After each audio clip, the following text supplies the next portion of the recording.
ಸ್ವಲ್ಪನೂ ಇಷ್ಟವಿಲ್ಲ ಅವರಿಗೆ, ಆಸಕ್ತಿ ಇಲ್ಲ. ಆಸಕ್ತಿ ಇಲ್ಲ ಅವರಿಗೆ. 2023 ಪಾಸ್ ಆಗಿತ್ತು.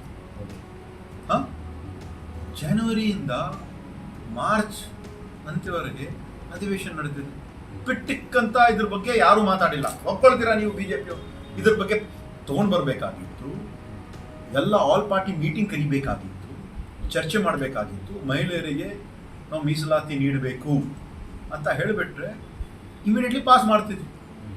ಚುನಾವಣೆ ಇದ್ದಿದ್ದು 23ನೇ ತಾರೀಕಿಗೆ ತಮಿಳುನಾಡು, 29ನೇ ತಾರೀಕಿಗೆ ವೆಸ್ಟ್ ಬೆಂಗಾಲಲ್ಲಿ.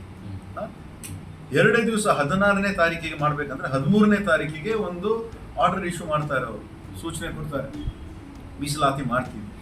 ಅದ್ರ ಜೊತೆ ಬೇರೆ ಬೇರೆ ಇಶ್ಯೂನು ಸೇರ್ಪಡೆ ಮಾಡಿ ಮಾಡಬೇಕಂದ್ರೆ ಉದ್ದೇಶ ಏನು?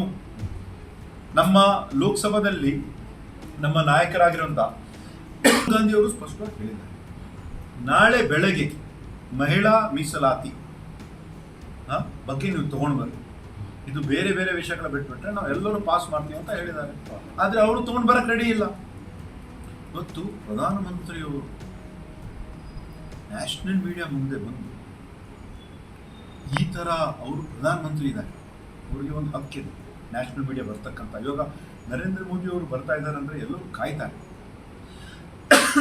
ಅವರು ಅಲ್ಲಿ ಬಂದು ನೇರವಾಗಿ ರಾಜಕೀಯ ಮಾತಾಡ್ತಾರೆ, ಎಷ್ಟು ಮಟ್ಟಕ್ಕೆ ಸರಿ ಇದೆ ಅಂತ, ಯಾವ ಮಟ್ಟಕ್ಕೆ ಬಿಜೆಪಿಯವರು ಹೋಗಿದ್ದಾರೆ ಅಂತ ತಪ್ಪು.